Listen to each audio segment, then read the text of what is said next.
नमस्कार. अध्ययन परिवारामध्ये सर्व भावी शिक्षकांचं अगदी मनापासून स्वागत.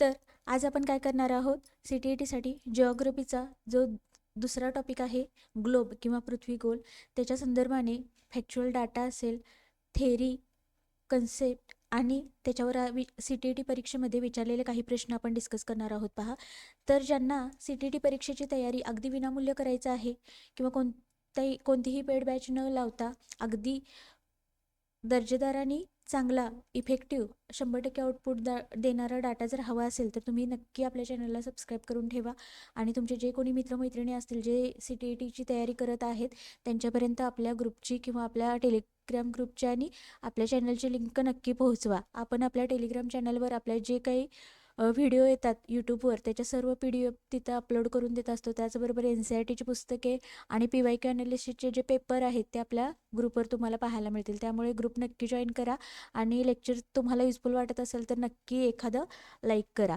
तर पहा, आपण काय करणार आहोत आज, तर आपण पृथ्वी गोल म्हणजेच ग्लोब याच्याबद्दल माहिती घेणार आहोत. तर तुम्ही CTETचे पेपर जर काढून पाहिले तर याच्यावर तुम्हाला प्रश्न दिसतीलच. आता आपण हे झाल्यानंतर पण ते डिस्कस करणार आहोत. पहा, तर इथं काय दिलेलं आहे, आता पृथ्वीची प्रतिकृती दिलेली आहे आणि त्याच्यामध्ये काही कन्सेप्ट आहेत त्या फक्त आपल्याला समजून घ्यायच्या आहेत. आणि आपल्याला मराठीतून माहीत असतं, फक्त हिंदी शब्द आपल्याला थोडंसं जमत नसल्यामुळे किंवा एक्झॅक्ट हिंदीमध्ये त्याला काय म्हणतात हे आपल्याला न कळाल्यामुळे तिथं आपले प्रश्न जास्त चुकत असतात. त्यामुळे पहिला समजून घेऊ आपण.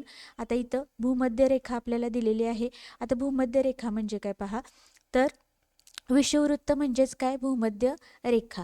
विषुववृत्त कुठून जातं पहा, इथं जर आपण काय केलं, इथं जर एक वेगळा पृथ्वीगोल काढला तर पृथ्वीचे जे दोन समान भाग करतं ती रेषा कोणती असते, तर त्याला म्हटलं जातं विषुववृत्त म्हटलं जातं.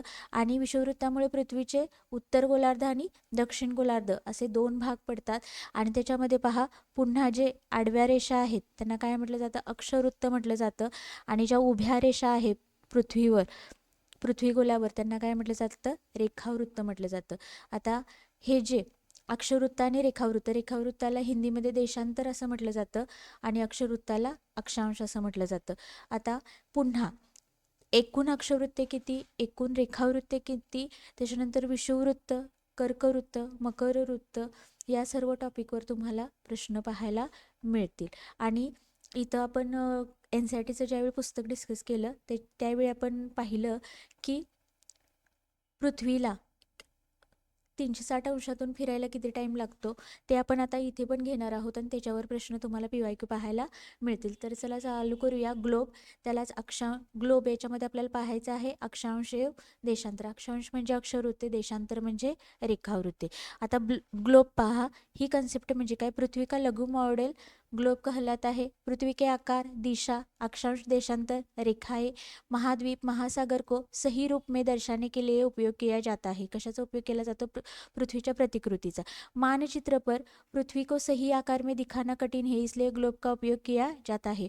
मानचित्र म्हणजे संकल्पना चित्र, त्याच्यामध्ये पृथ्वीचा एकूण आकार दाखवणं थोडं कठीण आहे, त्याच्यामुळे आपण पृथ्वीसाठी काय इथं वापरतो, तर पृथ्वी गोल. ज्यावेळी आपण पृथ्वी या टॉपिकबद्दल विद्यार्थ्यांना शिकवत असतो त्यावेळी आपण पृथ्वी दाखवणे आपल्याला शक्य आहे का, तर नाही. त्यावेळी आपण पृथ्वीगोलाच्या स्वरूपात ते त्यांना दाखवतो आणि विषय समजावून सांगतो. आता अक्ष याच्यामध्ये पहा, पहिली अक्ष म्हणजे काय, पृथ्वी एक काल्पनिक झुकी हुई रेखा पर घूमती है जिसे पृथ्वी का अक्ष कहते हैं.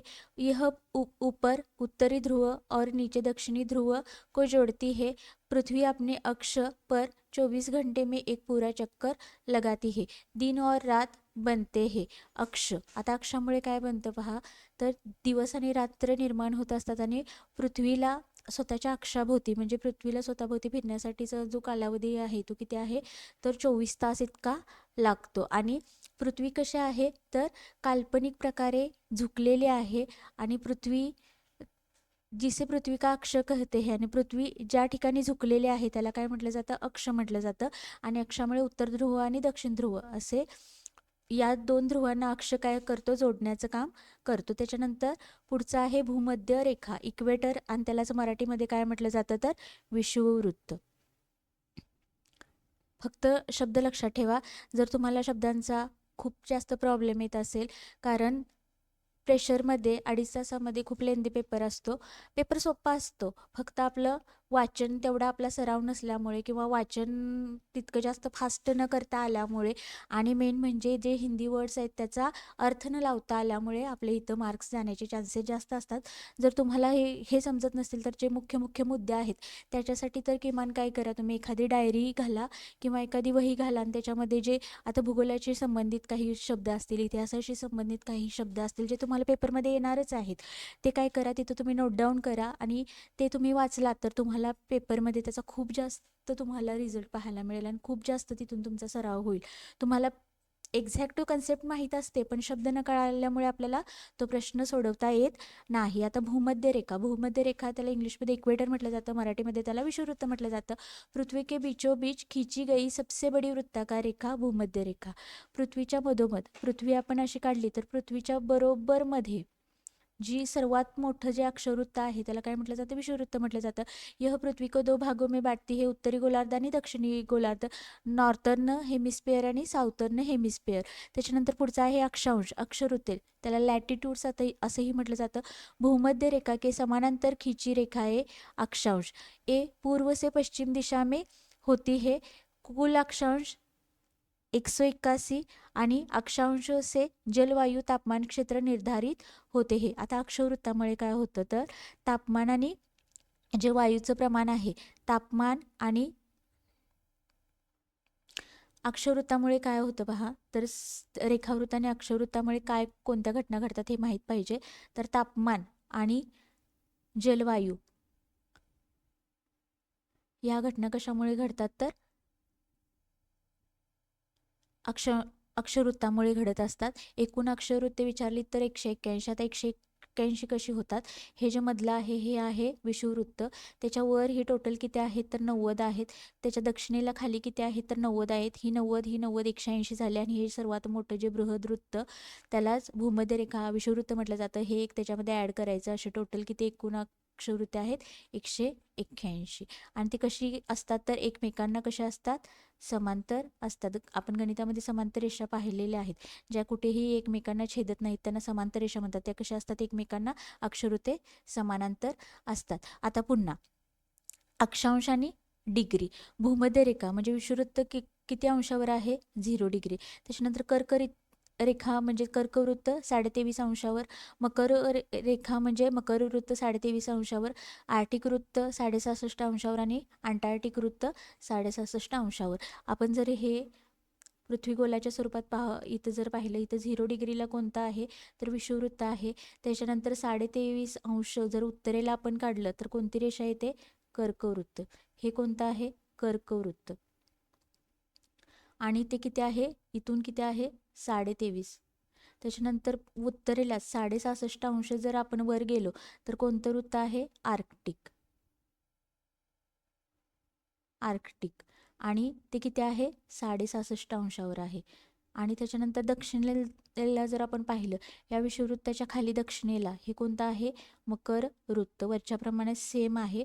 मकर वृत्त किती 23.5 अंशावर स्थित आहे. आणि त्याच्यानंतर आणखीन दक्षिणेला 66.5 अंशावर आपण गेलो तर कोणतं वृत्त आहे तर अंटार्क्टिक वृत्त आहे. हे तुम्हाला कन्सेप्ट ह्या माहीतच असायला पाहिजेत. हे बृहदवृत्त म्हणजेच कोणतं आहे, त्याला भूमध्य रेखा किंवा विषुववृत्त म्हटलं जातं.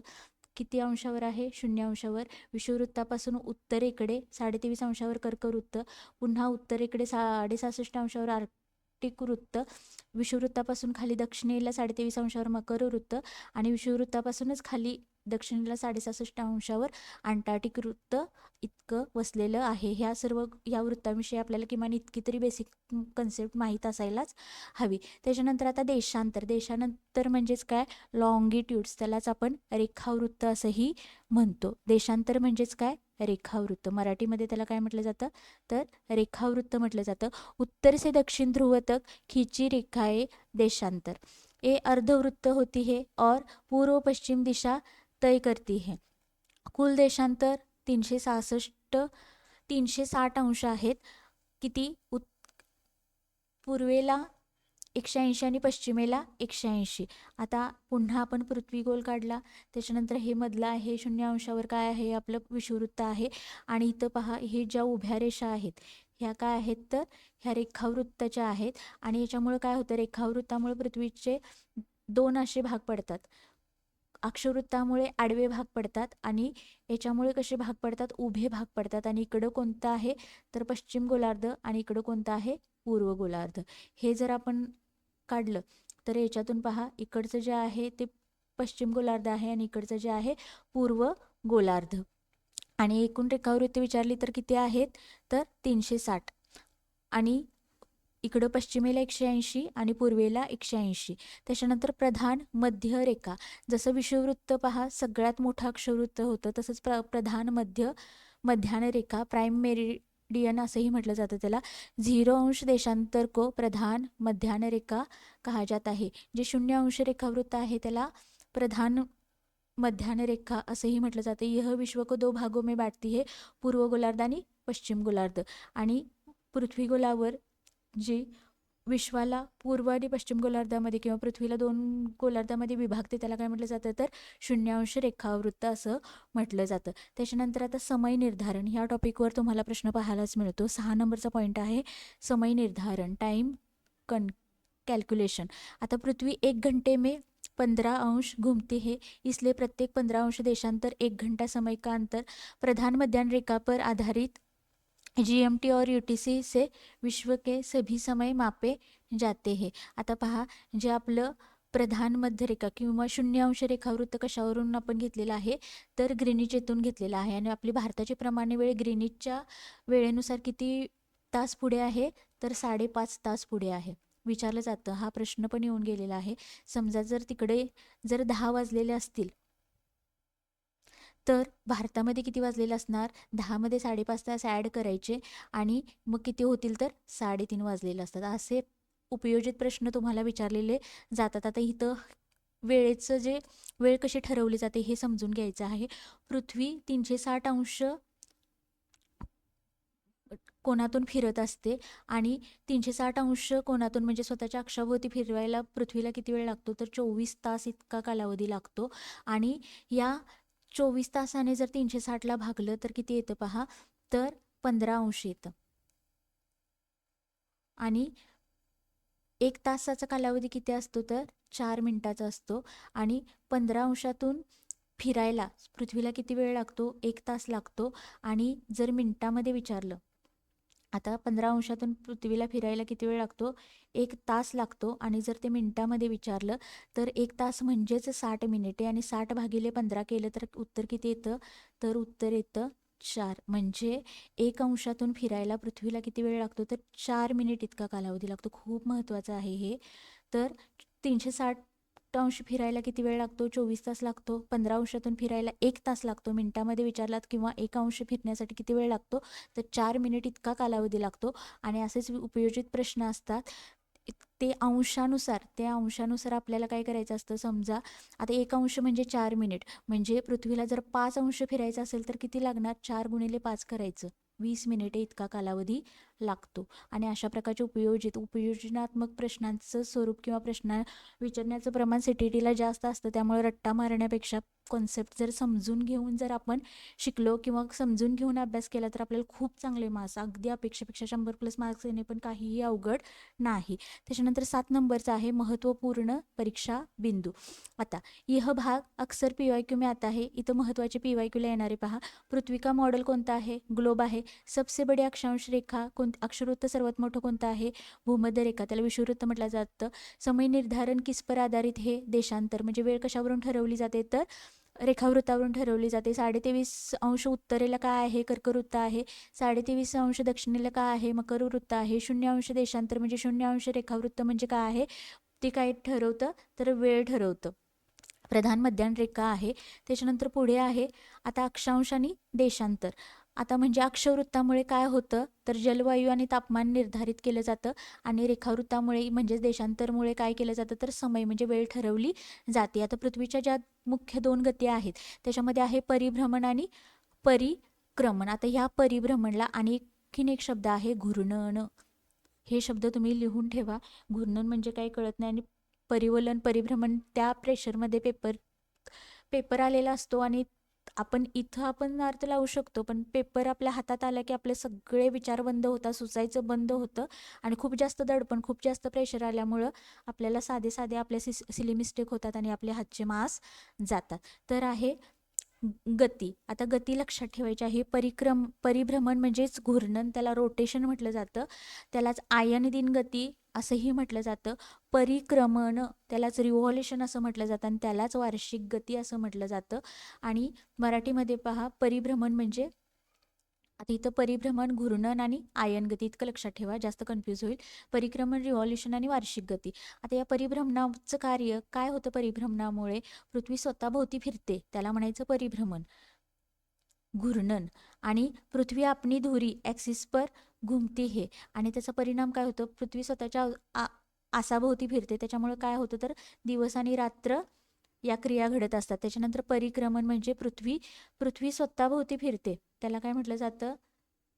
रोटेशन. आणि पृथ्वी स्वतःभोवती फिरता फिरता इथं सूर्य आहे पहा, आपल्या सूर्यमालेचा सूर्यमाला मी लेक्चर घेतलेलं आहे, पाहिलं नसेल तर ते पाहून घ्या. पृथ्वी स्वतःभोवती फिरता फिरता फिरता ती काय करते? सूर्याभोवती फिरते. याला काय म्हटलं जातं? परिक्रमण म्हटले जाते. पृथ्वीला स्वतःभोवती फिरण्यासाठी 24 तास इतका कालावधी लागतो आणि सूर्याभोवती फिरण्यासाठी 1 वर्ष म्हणजे 365 दिवस लागतात, म्हणून त्याला वार्षिक गती म्हटलं जातं. पृथ्वी सूर्य के चारों ओर घुमते है, आणि या पृथ्वीच्या सूर्याच्या भोवती फिरण्याच्या गतीमुळं काय तयार होतं तर ऋतुओं का निर्माण. उन्हाळा, पावसाळा, हिवाळा, जे ऋतू तयार होतात बघा वर्षामध्ये, तर तो कशाचा परिणाम आहे? वार्षिक गतीचा, परिक्रमण गतीचा परिणाम आहे. आणि घूर्णन, परिभ्रमण, रोटेशन गतीचा काय परिणाम आहे तर दिवस आणि रात्र. आपल्याला हे स्टेट बोर्डला पण झालेलं आहे, आपण खूपदा वाचलेलं आहे, फक्त आपल्याला अर्थ लावता येत नसल्यामुळे आपले इथं मासिक जातात. त्याच्यानंतर परिभ्रमण, आता ह्या गती ज्या आहेत त्यांचा जरा व्यवस्थित तिथं दिलेलं आहे. परिभ्रमण त्याला आयनदिन गती किंवा रोटेशन म्हटलं जातं. पृथ्वी अपनी धुरी पर घुमती है, म्हणजे पृथ्वी स्वतःभोवती फिरते, आणि त्याची दिशा कोणती आहे तर पश्चिमेकडून पूर्व. पृथ्वी स्वतःभोवती फिरते, पण कोणत्या दिशेकडून फिरते पहा? पश्चिमेकडून पूर्वेकडे. त्याच्यानंतर पृथ्वी को एक पूरा चक्कर लगाने में 24 घंटे लगते हैं. पृथ्वी की इसी गती से दिन और रात बनते हैं.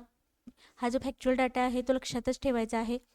दिन और रात कैसे बनते हैं, आता दिवस रात्र का कसे बनतात पहा, तर सूर्य केवल पृथ्वी के एक भाग को प्रकाश देता है. सूर्य की ओर वाला भाग दिन आणि सूर्य की विपरीत दिशा वाला भाग रात. पृथ्वी लगातार घूमती रहती है, इसलिए दिन वाले भाग में धीरे धीरे अंधेरा होता है और रात बनती है. रात वाले भाग में प्रकाश आता है और दिन बनता है. इथं जर आपण सूर्य घेतला, इथं सन घेतलं, तर इथं सूर्याचा जो प्रकाश येतो, इथं आहे आपली पृथ्वी. आता पहा, पृथ्वीचा जो भाग सूर्याच्या समोर आहे तो भाग कशाचा असतो? दिन. आणि ज्या भागावर सूर्याचा प्रकाश पोहोचू शकत नाही, म्हणजे ज्याच्या विरुद्ध भाग, हा इथं काय असते तर रात्र असते. आणि ज्यावेळी अशी पृथ्वी अशी फिरत फिरत येते, त्यावेळी काय होतं? हा भाग इकडे येतो आणि हा भाग पुन्हा इकडे जातो, म्हणजे दिवस रात्रीमध्ये बदलतो आणि रात्र दिवसामध्ये बदलत असते. हे असं चक्र नेहमी चालू असतं. त्याच्यानंतर पुढे उत्तरायण आणि दक्षिणायन, ह्या पण पुन्हा महत्त्वाच्या कन्सेप्ट आहेत. उत्तरायण आणि दक्षिणायन. उत्तरायण म्हणजे काय? तो पृथ्वी के परिक्रमण के दौरान सूर्य की सीधी किरणें भूमध्य रेखा से उत्तर दिशा की ओर खिसकती है. यह स्थिति 22 मार्च और 21 जून तक रहती है. इस समय सूर्य की सीधी किरणें कर्क रेखा 23.5 उत्तर की ओर बढ़ती है. उत्तर गोलार्ध में दिन बड़े और रातें छोटी होती है. 21 जून वर्ष का सबसे बड़ा दिन. इस दिन सूर्य कर्क रेखा के सबसे पास होता है. आता उत्तर गोलार्धामध्ये पाहायचं आहे. उत्तर गोलार्धामध्ये पृथ्वीच्या हे जे आहे हे उत्तर गोलार्ध आहे आणि खाली आहे दक्षिण गोलार्ध. आता ह्याच्यामध्ये काय सांगितलेलं आहे की पृथ्वी के परिक्रमण म्हणजे पृथ्वी स्वतः सूर्याभोवती फिरते, त्या परिक्रमणाच्या काळामध्ये काय घडतं तर सूर्य की सीधी किरणे भूमध्य रेखा से उत्तर दिशा की ओर खिसकती है.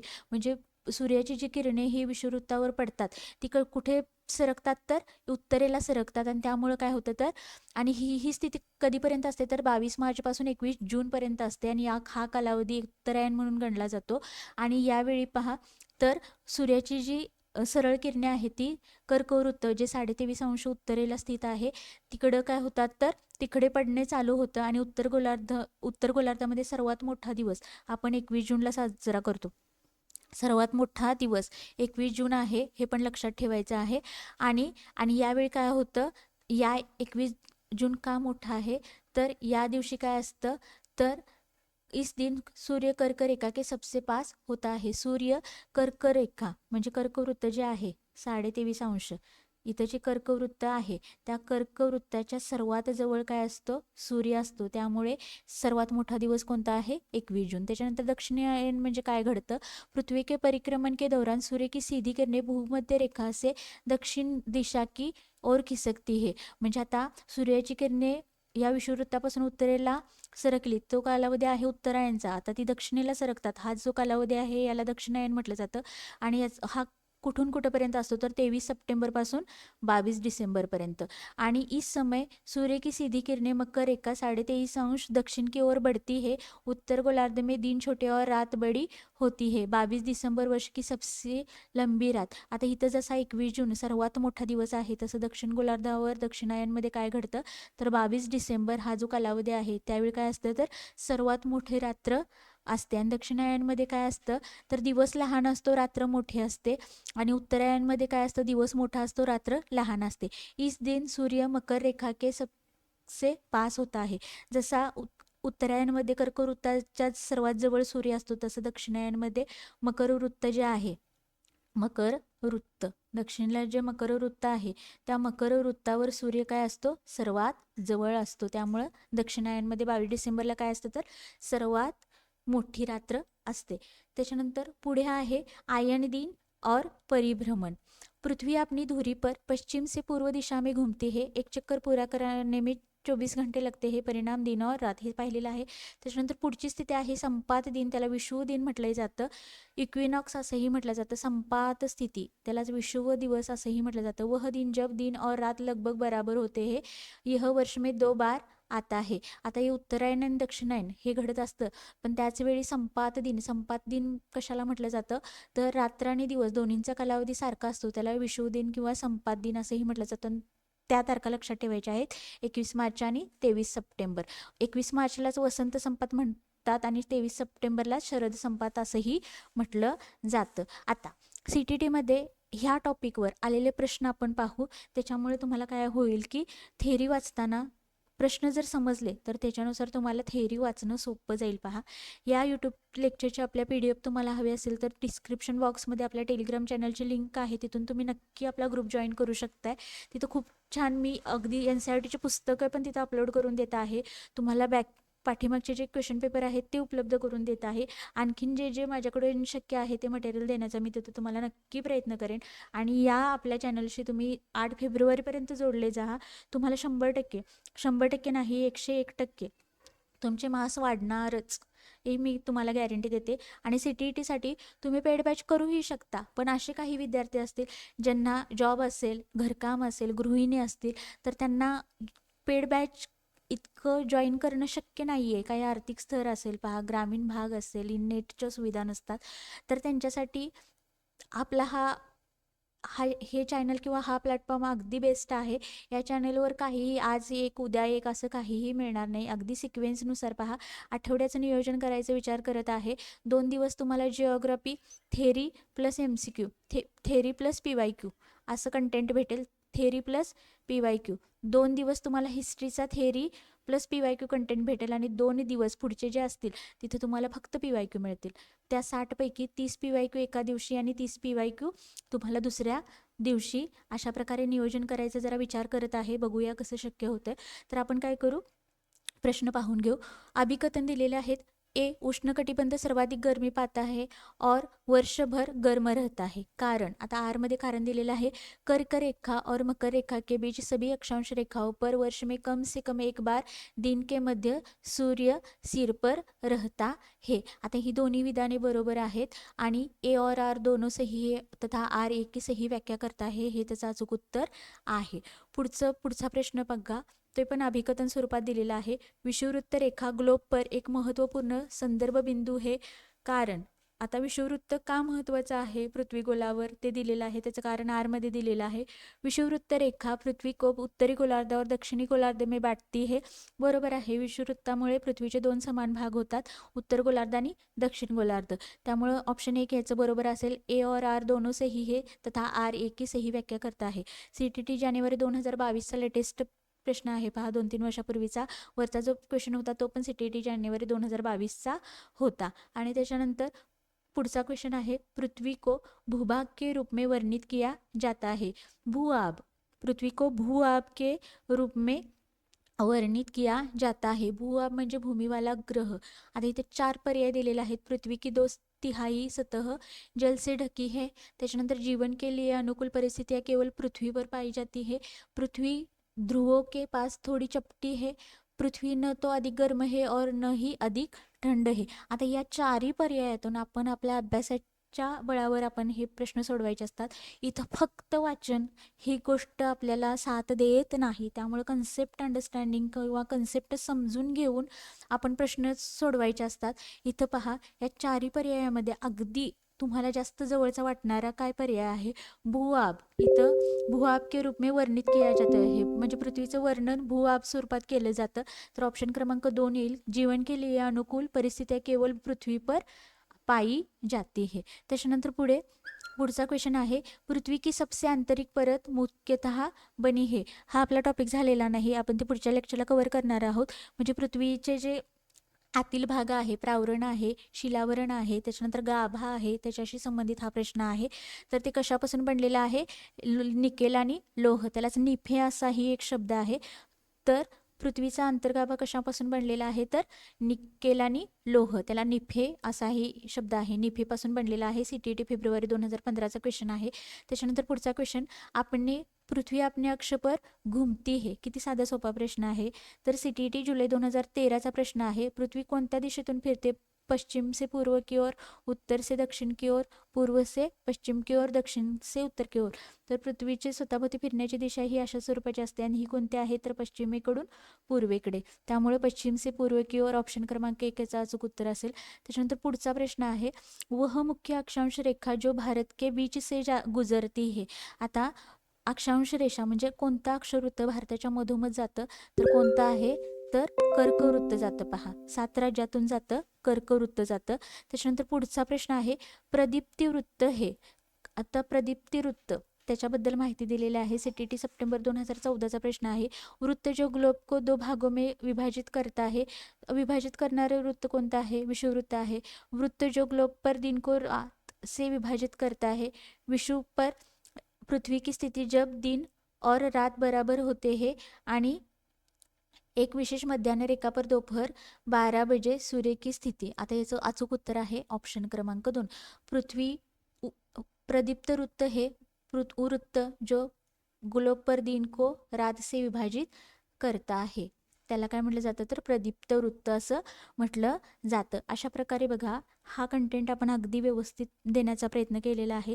तेरीचा भाग तुमचा अगदी व्यवस्थित कव्हर करण्याचा प्रयत्न केलेला आहे आणि त्याच्यात दृष्टीनं त्याला एक जोड म्हणून आपण काय केलेलं आहे? तर काही PYQ पण आपण घेतलेले आहेत.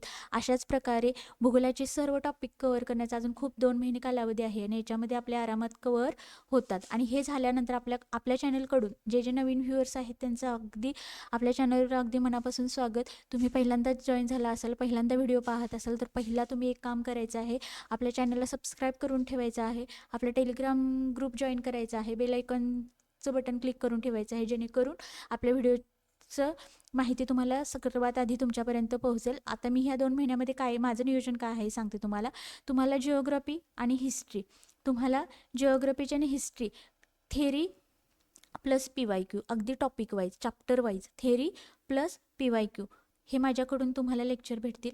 आठवड्यातले 2 दिवस जिओग्राफी, आठवड्यातले 2 दिवस हिस्ट्रीचे आणि जे बाकीचे 2 दिवस आहेत ते फक्त PYQ. 60 प्रश्न समाजशास्त्राचे आपण 2024चा पेपर कव्हर केलेला आहे. त्याचे 2 पार्ट अपलोड केलेले आहेत. ते पाहिले नसतील तर तुम्ही पाहून घ्या. डिसेंबर 2024चा पेपर आहे. आपण 7 जुलै 2024चा पण पेपर घेऊ. त्यामधले 60 प्रश्न आपण 2 पार्टमध्ये कव्हर करू. 30 प्रश्न आणि दुसऱ्या पार्टमध्ये 30 प्रश्न. हे झालं. एकदा तुमचा कंटेंट झाला तर आपण त्याच्यानंतर काय करू? मॅरेथॉन लेक्चर घेऊ आणि त्या मॅरेथॉन लेक्चरमध्ये आपण कंटेंट पण बघू आणि काय करू, त्याच्या जर वेळ भेटला तर आपण काय करू, ॲक्च्युअल जे NCERTची पुस्तकं आहेत, NCERTचं आता आपण का घेत नाही आहे तुम्हाला सांगत आहे. कारण आता 2024नुसार NCERTची काही न्यू बुक्स आहेत. त्याच्यामध्ये ती पण माहिती आपल्याला वाचावी लागते आणि जे काही ओल्ड NCERT बुक आहेत त्याच्यामधली पण माहिती वाचावी लागते, कारण 2011पासून CTETचा जो पेपर पॅटर्न आहे तो सेम आहे, पण NCERTच्या बुकमध्ये बदल झालेला आहे. आत्ताचे जे न्यू NCERT बुक आहेत त्याच्यामध्ये जिओग्राफी हिस्ट्रीला वेगळी पुस्तकं नाही आहेत, फक्त समाजशास्त्र या एका पुस्तकामध्ये हे विषय तुम्हाला पाहायला मिळतील, त्याचे टॉपिक पाहायला मिळतील.